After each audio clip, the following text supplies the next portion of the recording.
But we begin with Chief White House correspondent John Roberts on the North Lawn. Good evening, John. Brett, good evening to you. The president has said repeatedly that it's better to work with Russia than it is to work against them. Today, he was forced to work against them.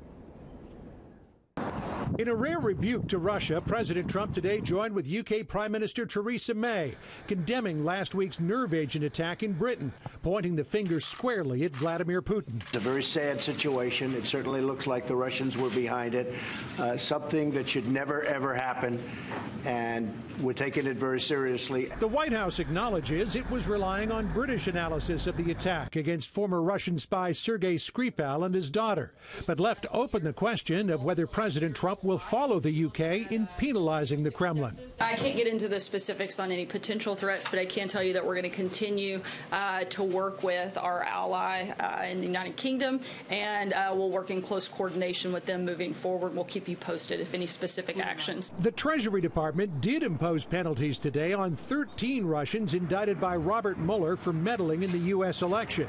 Treasury blocked access to property in the U.S. financial system for them, 5 companies that supported their activity, and another 6 people the U.S. says were acting on behalf of the Russian government. On Capitol Hill, applause for the move from President Trump's Republican colleagues. Somebody said that Mr. Putin wakes up every day wondering where the United States is having problems and wonders how can I make it worse. This sort of thing needs to be responded to, needs to be punished. The Senate Minority Leader, who has fiercely criticized the president for not imposing sanctions, found a way to criticize him today for imposing them. In a statement, Chuck Schumer saying the sanctions prove Mueller's investigation is not a witch hunt, as the president and his allies have claimed. It's more clear than ever that the president must not interfere with the special counsel's investigation in any way. At the same time Treasury was announcing sanctions, DHS and the FBI warned that Russian hackers are trying to infiltrate the American energy grid. At his confirmation hearing to lead the National Security Agency, Lieutenant General Paul Nakasone painting it as a matter of grave concern. Certainly, the entire defense of our electrical system within our critical infrastructure is of great concern to me. I am aware that there has been reporting with regards to elements within our ICS and SCADA systems. That's something that should concern all of us. It's great to have you. In the Oval Office with Ireland's Prime Minister for the annual St. Patrick's Day visit today, President Trump weighed in on personnel changes, shooting down chatter that more cabinet and staff departures are imminent. So there'll always be change, but very little. It was a very false story. It was very exaggerated and false story. But there'll always be change, and I think you want to see change.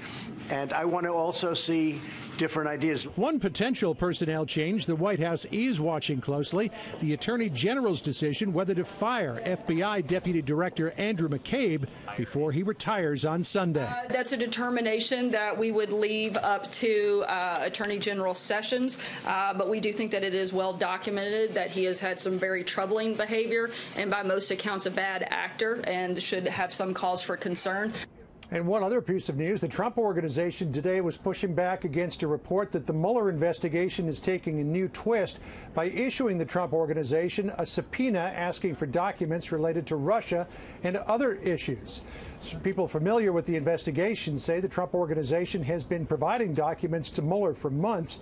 An attorney in a statement to Fox News saying, quote, "Since July 2017, we have advised the public that the Trump Organization is fully cooperative with all investigations, including the special counsel, and is responding to their requests. This is old news, and our assistance and cooperation with the various investigations remains the same today." Brett? John Roberts, live on the North Lawn. John, thanks.